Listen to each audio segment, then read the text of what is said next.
After years of saving, I was finally able to buy my own house. Until then, I'd lived in the city, but since I'd moved here, my goal had been to find a secluded house outside the city, like the house I'd lived in as a child. So when I saw this new house on the market, I jumped at the chance. And in no time at all the sale was closed. To be honest, it came as a bit of a surprise, but apparently the owner had inherited it after the previous owner and family member who lived there disappeared. Later, I learned that he had actually taken his own life in the same house. Creepy, but it was probably what allowed me to buy such a big house at that price. Bad memories. He wanted to get rid of for the first reasonable offer, and that was mine. All my savings went into it, plus a substantial loan. But it was worth it. The house was incredible, entirely wooden with a large living room and kitchen on the ground floor and a staircase upstairs leading to 2 bedrooms and the bathroom. It was located about 30 to 45 minutes from town, close to a small wood and with very few neighbors. The previous owner had moved out most of the furniture except for a cupboard and a large mahogany desk in the living room, which I guessed were too heavy and dilapidated to move. I had rummaged through the drawers to see if anything had been left behind, but they were all empty except for one that seemed to be jammed from wear and tear. I settled in, and the first thing I put on the living room table was my trusty Alexa, which I'd now been using almost every day for years. I tend to have trouble communicating with other people, so I used her a bit to unblock myself and say more than 3 words to another person, even if that person was an AI. Nevertheless, after just a few days, my Alexa started to bug.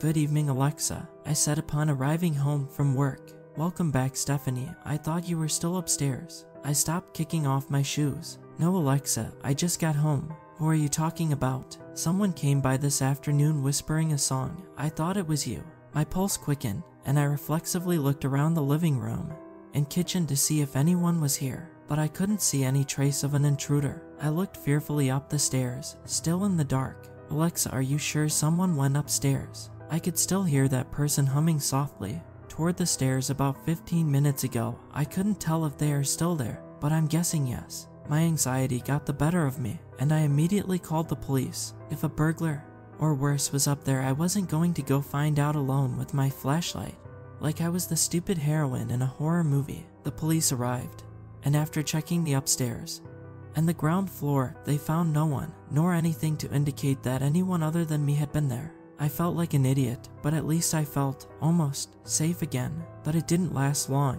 The next day, I came home with a pit in my stomach. "Hey Alexa, it's me, I'm home. Everything's fine, nobody's." I stopped. My Alexa speaker was talking to someone. My living room was just to the left of the entrance after a corridor of only 10 feet.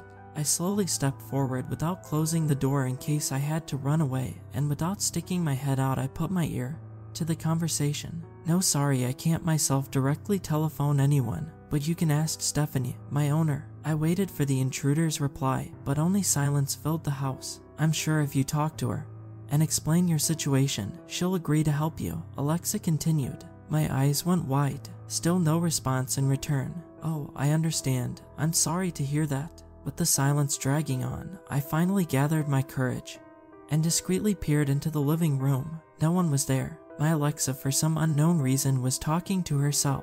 "Alexa, it's me. Who are you talking to just now?" "Hi, Stephanie. I was talking to Abby." I looked around as if expecting someone to magically appear. "There's no Abby here, Alexa. There's no one but me, and I just got home," I said with a mixture of anger and fear. When it came to the answer she was about to give me, a short silence. There was definitely someone named Abby I was chatting to just now. I looked around again, and strangely enough, I realized that not seeing anyone was even worse. After looking around the house, I settled into my sofa and started researching bugs on the internet that would make my Alexa chat to itself. I found a few topics in which some people said that sometimes nearby phone calls could be picked up by the Alexa, but given the desert that was the surroundings, this seemed impossible. Still, other people complained that their speaker repeated the same things over and over, or that it sometimes started talking to itself when they were watching a film, but nothing about a bug involving an Alexa talking to itself in total silence. I finally decided to turn off my Alexa, telling myself that it was failing and that I'd buy another one later. But over the next few days, the situation worsened. One evening I came home to find my kitchen chairs overturned on the floor. The next day, the kitchen cupboards were all open, One morning, my bathroom mirror cracked in front of my eyes. As I brushed my teeth, I was going crazy and paranoid. I felt like I was seeing shadows moving on my bedroom walls at night, or hearing my Alexa talking in the living room, even though it was turned off. There was something terribly wrong with this house, and whatever it was, it felt like it had all started with my Alexa talking to itself. My internet searches became weirder and weirder. Can an Alexa speaker communicate with ghosts? Can an Alexa speaker sense the afterlife? My Alexa has awakened spirits. I spent days trying to find a solution.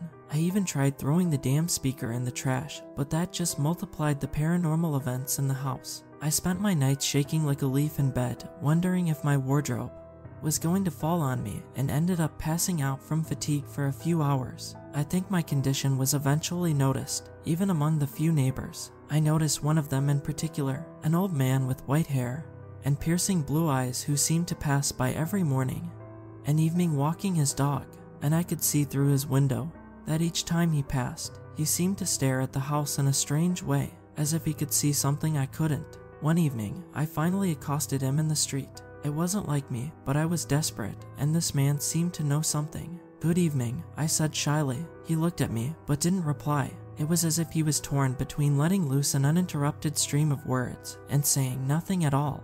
"You seem to pass this way a lot, right in front of my house. I see you staring at it strangely from the window. Don't deny it.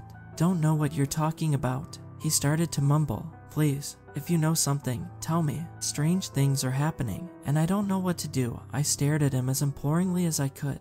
After a short silence, he closed his eyes, then answered me with a look that this time betrayed his fear. "Leave this house." "I can't just leave.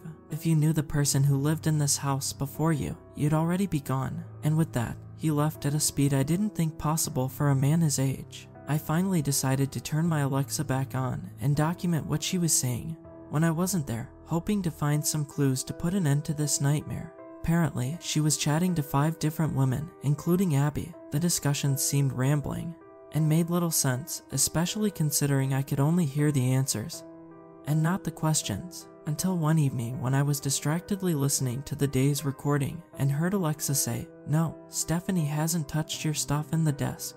I looked up. What stuff in the desk? I assumed she meant the desk in the living room. That was already there when I'd moved in. I got up from the sofa and approached the desk, now looking at it in a different way, like the piece of the puzzle I'd been missing. I rummaged through all the drawers again and unsurprisingly found nothing new. Only the contents of the drawer that seemed blocked from the inside remained a mystery. If there was something here, it had to be hidden. So I started running my fingers over every surface, looking for hollow areas. By tapping on them and detailing every inch with my phone's flashlight, I could hear my Alexa crackling away behind me, as if telling me whether I was hot or cold. Then clearly, I heard her say, "Abby tells me to tell you lower." Not knowing how else to react, I followed her advice and put my hand underneath. Finally, I felt something strange under my fingers. I pressed down on the protruding shape and felt the wood sink under my finger. A soft click sounded. Alexa began to emit slight interferences. In response, it was as if I could hear women screaming between the interferences and voices begging. I turned my head back to the desk and instinctively pulled on the wrist of the drawer that had always been blocked until then. It opened without the slightest difficulty. My breathing stopped for a moment as I saw what was inside. A large knife with a curved blade, scattered papers filled with Latin words, and strange symbols, sheets whose texture seemed close to leather, and photos of women, newspaper clippings of missing people. My Alexa speaker emitted a shrill whistle, then fell silent. Outside, the wind beat hard against the windows. "Good evening, master," she said clearly. I was paralyzed, photos still in my hands. I knew she wasn't talking to me. I looked carefully around, searching for the slightest suspicious shadow, the slightest unexplained movement. The open kitchen just in front of me was still in darkness, and just there, in front of the knife storage, I could see a humanoid shape darker than the rest. "Sorry, master, but what you just said is inappropriate, and I refuse to communicate it." I hesitated, then jumped in. "Alexa, repeat what he just said." "At your request, I'll repeat master's words word for word." The speaker began to crackle, and instead of the usual feminine, robotic voice, I heard the breathing of a man, or rather a beast that sounded like it was about to go on a rampage. I said, "Come here, so I can pierce your belly and scatter the contents all over the floor so you can join us too."